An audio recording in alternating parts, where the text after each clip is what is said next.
अगर आपके आंसुओं को देख करके हम रो सकते हैं तो हमारे लोग जब मर रहे थे तो आपके चेहरे पर ये मुस्कान कैसी थी।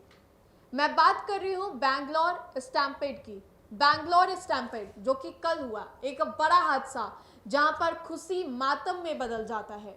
आरसीबी एक लंबे समय के बाद, कुल 18 वर्षों के बाद जीत दर्ज करती है और वो उस पल को भी याद कर रही है जब विराट कोहली फाइनल मैच में रो रहे थे।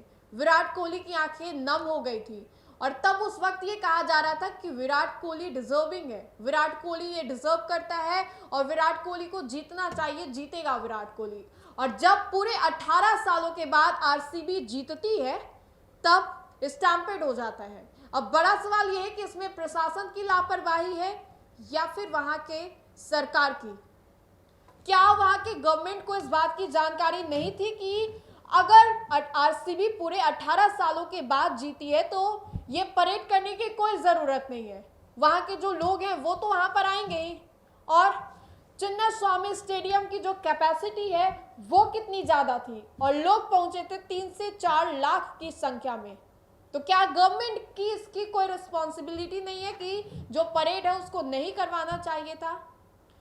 प्रशासन की बात करें, प्रशासन ने कई दफा ये बोला कि अगर ऐसा होता है तो इसकी जिम्मेदारी हम लोग नहीं लेंगे, अगर यहाँ पर भीड़ होती है, कैपेसिटी से ज्यादा लोग आते हैं तो इसकी जिम्मेदारी हम लोग नहीं लेते हैं। लेकिन इन सभी चीजों के बावजूद भी वहां पर भीड़ इकट्ठा हुई और वहां की जो गवर्नमेंट है वो परेड करवा रही है। विराट कोहली और भी कई जो आरसीबी के क्रिकेटर्स हैं उन सभी के साथ प्लेग्राउंड में जो परेड है वो कराया जा रहा था।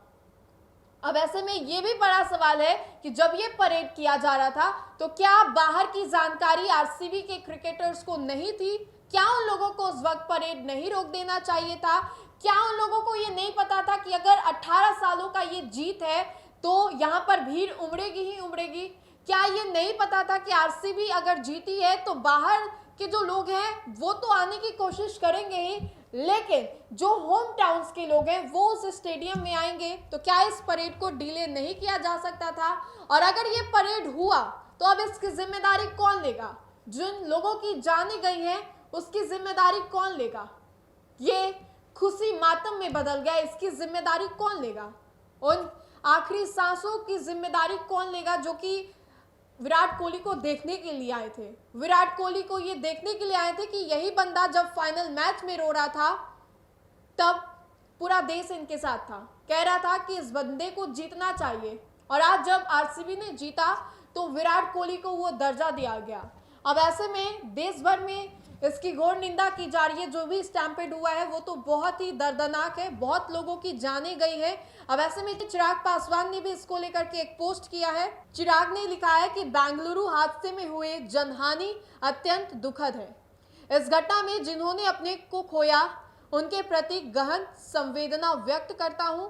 ईश्वर से प्रार्थना है कि दिवंगत आत्माओं को शांति प्रदान करे तथा घायलों को शीघ्र चिकित्सा करे।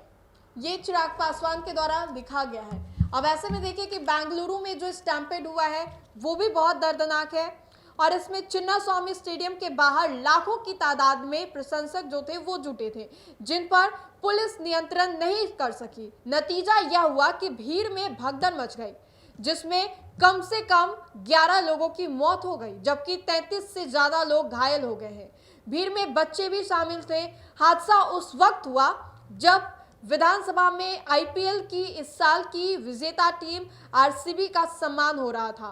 टीम के इंतजार के करीब 3 लाख प्रशंसक चिन्नास्वामी स्टेडियम के बाहर जमा हो गए थे। हजारों लोग एयरपोर्ट पर थे और एक साथ बड़ी संख्या में क्रिकेट प्रेमी स्टेडियम में घुसने की कोशिश कर रहे थे। पुलिस की भीड़ जो है, पुलिस जो भीड़ को नियंत्रित करने में काफी मशक्कत करनी पड़ी, उसे हल्का लाठी चार्ज भी करना पड़ा।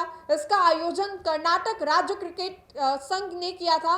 भगदड़ में प्रशंसकों की मौत दुर्भाग्यपूर्ण बताते हुए बीसीसीआई सचिव देवजीत सैकलिया ने कहा कि जश्न की बेहतर योजना बनाई जानी चाहिए थी। बीसीसीआई उपाध्यक्ष राजीव शुक्ला ने यह कहा कि कर्नाटक सरकार भगदड़ की स्थिति से बचने के लिए रोड शो बंद किया था, लेकिन यह अनुमान नहीं था कि स्टेडियम के बाहर ऐसा हो जाएगा। दरअसल बड़ी संख्या में रॉयल चैलेंजर बैंगलोर के फैंस अपनी चैंपियन टीम के लिए झलक पाने के लिए बेताब थे और मृतकों के परिजनों को राज्य सरकार 10-10 लाख रुपए देगी। ये 10-10 लाख रुपए जान गंवाने के लिए दी जा रही है या फिर इसलिए दी जा रही है कि हमने विराट कोहली को देखने के लिए वहां आया? क्या प्रशासन के मना करने के बावजूद भी इन लोगों को वहां पर पहुंचना चाहिए था? और अगर ये लोग पहुंचते हैं तो फिर क्या प्रशासन उन्हें खुले हाथों छोड़ देगी? सरकार की कोई रिस्पॉन्सिबिलिटी नहीं है। ये जो हादसा हुआ है ये बहुत ही दर्दनाक है। अभी पहलगाम आतंकी हमले से हमारा देश उभरा नहीं था कि अब एक और ये हादसा हो गया, और इसमें कोई आतंकवादी का कोई इन्वॉल्वमेंट नहीं है। इसमें हमारा ही दोष है कि जब प्रशासन मना कर रहा है कहीं जाने के लिए, उसके बावजूद भी हम लोग अपने रिस्क पर कहीं जा रहे हैं। तो इसकी जिम्मेदारी हमारी है, और सरकार इस पर क्या बोलेगी ये तो देखने वाली बात है। लेकिन इसको लेकर के अब जो लोग हैं वो काफ़ी शोक व्यक्त कर रहे हैं। तो फिलहाल के लिए इस खबर में इतना ही। बहुत बहुत शुक्रिया।